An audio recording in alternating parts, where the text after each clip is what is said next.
Assalamu alaikum dear students. Today our topic is non-food crops from 4th chapter of geography known as agriculture for class 10th. Non-food crops वो फसल जिसे हम खाते नहीं हैं मगर उसे हम बहुत सारे तरीकों से इस्तेमाल करते हैं. इन्हें कैश क्रॉप्स भी कहा जाता है. नॉन फूड क्रॉप्स को मतलब वो फसल जो बेचने के लिए हो, गुज़ा के लिए नहीं. That are known as non food crops और कैश क्रॉप्स. अब आज के इस वीडियो में हम पढ़ेंगे कुछ ऐसी फसलों के बारे में जिनको हम खाते नहीं हैं. And among them first we will take example of rubber. Rubber एक ऐसी क्रॉप है जिसे कल्टीवेट किया जाता है. कल्टीवेट करने के बाद इससे बहुत सारे प्रोडक्ट्स बना लिए जाते हैं. बहुत सारे तरीकों से इसे इस्तेमाल किया जाता है.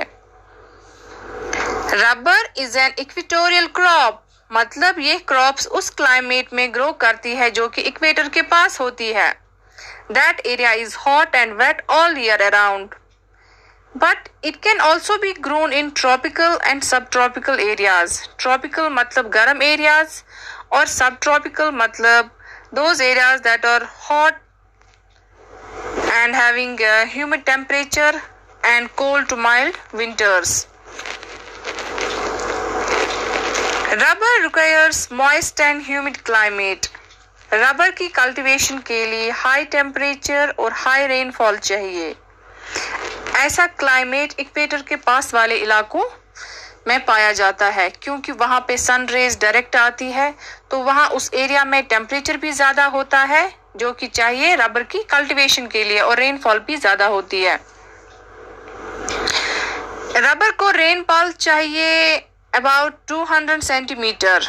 It requires a rainfall of more than 200 centimetre. तो सबसे ज्यादा रेनफॉल चाहिए होती है रबर को और टेम्परेचर भी इसे ज्यादा होना चाहिए. That is more than 25 degree Celsius. Rubber is an important industrial raw material. Rubber को इंडस्ट्रीज में यूज किया जाता है बहुत सारे प्रोडक्ट्स बनाने के लिए like tyres, boots, hot water bottles, belts extra. बहुत सारे प्रोडक्ट्स बना लिए जाते हैं रबर से. तो रबर जो है it's an important industrial raw material. अब हम देखेंगे कौन से एरियाज है, कौन सी स्टेट्स है इंडिया पे जहां पे मेजर प्रोडक्शन होती है रबर की. Those areas are Kerala, Meghalaya, Tamil Nadu, Andaman Nicobar islands. इन सारे एरियाज में रबर की कल्टीवेशन ज्यादा होती है. तो ये तो पढ़ा हमने पहला नॉन फूड क्रॉप या जिसको हम कैश क्रॉप भी कहेंगे. अब हम पढ़ेंगे दूसरी एग्जांपल नॉन फूड क्रॉप्स की. That is fibre crops. Fibre crops वो क्रॉप्स है जिन क्रॉप्स से कपड़े बनते हैं. फाइबर्स बहुत किस्म के होते हैं लाइक कॉटन, जूट और नेचुरल सिल्क. इन क्रॉप्स से कपड़े बना लिए जाते हैं. इनमें सिल्क नेचुरल फाइबर है और कॉटन भी मगर दोनों में डिफरेंस है. कॉटन वेजिटेटिव है क्योंकि उसे पेड़ से हम हासिल करते हैं लेकिन सिल्क इससे मुख्तलिफ है. सिल्क हमें मलबेरी ट्री से हम हासिल करते हैं. मलबेरी ट्री के लीव्स पे सिल्क वर्म्स होते हैं, उनसे फिर कोकून्स मिलते हैं जिनसे फिर सिल्क का कपड़ा बना लिया जाता है. That is why it is non vegetative. इस प्रैक्टिस को सेरीकल्चर भी कहा जाता है.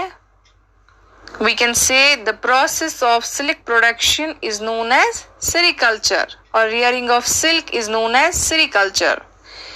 ये कैसे होता है? पहले मलबेरी ट्रीज के लीव्स पर सिल्क वर्म्स होते हैं, उनसे कोकून्स मिलते हैं और फिर उन कोकून्स को बॉईल करके उनसे फाइबर निकाला जाता है जिससे फिर सिल्क बनती है. अब हम देखेंगे कौन से मेजर एरियाज हैं जहां पे सिल्क प्रोडक्शन ज्यादा होती है इंडिया में. These areas are कर्नाटका और हमारी जम्मू एंड कश्मीर, वहां पे भी सिल्क प्रोडक्शन होती है। Andhra Pradesh, Tamil Nadu, West Bengal, and among them Karnataka is the largest producer of silk in India. इसके अलावा सिल्क को टेम्परेचर चाहिए, सिल्क प्रोडक्शन के लिए टेम्परेचर होना चाहिए 20 degree Celsius to 28 degree Celsius. That was all about silk. So dear students, आज हमने पढ़े दो non food crops, first rubber and then silk. And that was all for today. Thanks and Allah Hafiz.